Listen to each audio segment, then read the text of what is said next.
जैसा कि आपको पिछले कुछ वर्षों से जिम्मेदारी महामंडलेश्वर की दी गई है, तो आपकी और कौन कौन सी जिम्मेदारियां बढ़ गई हैं जिन्हें आप अपने साथ जोड़कर चल रहे हैं, और भविष्य में जिम्मेदारी को देखते हुए क्या क्या योजनाएं हैं आपकी?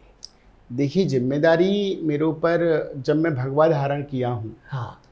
तो एक सनातनी के ऊपर बहुत बड़ी जिम्मेदारियां होती हैं। देखिए, भगवान ने कहा, बड़े भाग मानुष तन पावा। बहुत भाग्य से हम मनुष्य का तन पाते हैं जी। और इस मनुष्य के तन पाके में भगवान की भक्ति ना करें, सनातन का प्रचार ना करें, लोगों के हृदय में भगवान की प्रेम को ना बढ़ाएं, तो हमारे इस शरीर का कोई फायदा नहीं है, कोई फायदा नहीं है। अब जैसे मनुष्य और जीव जंतु में क्या फर्क है? देखिए, कुत्ता, बिल्ली, हाथी, घोड़ा भगवान की पूजा नहीं कर सकते। अब भगवान की पूजा कौन कर सकते हैं? मनुष्य। कभी कुत्ते को देखा ऐसा हाथ जोड़ के बैठ जाए? आप सोचिए। कभी गधे को सोचा वो मंदिर में जाके ऐसे ऐसे करने लगे? नो। ये कार्य तो भगवान ने मनुष्य को दिया है जी। तो मनुष्य ही भगवान की पूजा पाठ भक्ति कर सकते, तो हर मनुष्य को करना चाहिए। भगवान की पूजा करो, पाठ करो, भक्ति करो। दूसरी बात, ये जो जीवन है, ये जीवन बहुत शॉर्टेज में है। हर व्यक्ति ये सोचता है कि मेरे पास तो बहुत लंबी उम्र है, मैं तो बहुत लंबा जीऊँगा, लेकिन हमें क्षण का भी नहीं पता, सेकंडों का नहीं पता।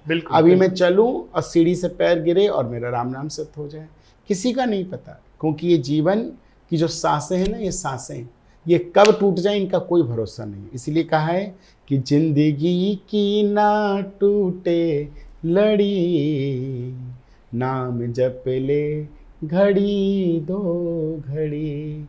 तो भगवान का नाम जप लो। इससे भगवान ने कहा, तुम्हारी शरीर की अगर हम बात करें, आपकी प्रजापति जी, आपकी उम्र कितनी? मान लो मैं एक आकलन कर लूँ 100 वर्ष। आपकी उम्र को मैं ये मानता हूँ कि आप 100 साल जिएंगे, एक मान के चलो। जी जी जी। 100 साल जीने की अगर मैं मान लेता हूं, तो दिन और रात को मिला के 100 वर्ष हो गए। ठीक, एक दिन कैसे बनता है? दिन और रात।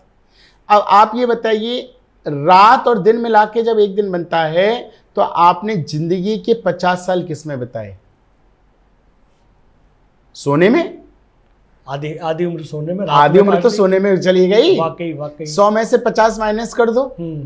रात को इंसान रात सोने के लिए बनाइए, तो इंसान रात को सोता है। 50 साल माइनस हो गए। अब कितने बचे? 50, जिसमें आप जीते हैं, जिंदगी को जीते हैं, दिन में कर्म करते हैं। अब 50 में 25 वर्ष तक बच्चा क्या करेगा?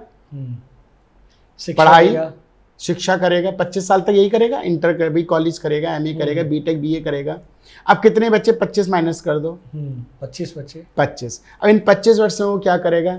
क्या परिवार का पालन करेगा, पोषण करेगा, बच्चों को कमाएगा, अपनी शादी करेगा। सिर्फ 25 वर्ष दे है। अब ये 100 वर्ष का आइडिया है। अब हम 100 में से, अब आज के समय में अगर हम आकलन करें, तो साइंस ये कहते हैं कि 60 और 70 उम्र कम, इससे ऊपर नहीं है, उम्र कम हो रही है। तो अगर हम 70 आंक लेते हैं, मान लो एक सपोज, तो 70 में से माइनस कर दो 35 का आधा कर दीजिए।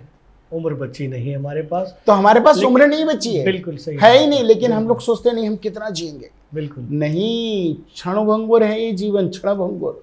कब खत्म हो जाए कोई भरोसा नहीं है। इसलिए इस शरीर से जितना हो सके, तो इसी को बताने के लिए लोगों को मैंने अपने धर्म की रक्षा के लिए इस जीवन पे चल रहा हूँ, और लोगों को ज्ञान की ऊर्जा, ज्ञान का दीपक जला के उन्हें बता रहा हूँ कि सनातन धर्म आपके लिए कितना उपयोगी है और इसको अपनाकर आपके जीवन में कितना कल्याण हो। ये वीडियो YouTube पर देख रहे हैं तो हमारे चैनल को सब्सक्राइब करें और बेल आइकन को दबाना ना भूलें। अगर आप Facebook पर ये वीडियो देख रहे हैं तो हमारे पेज को लाइक करें।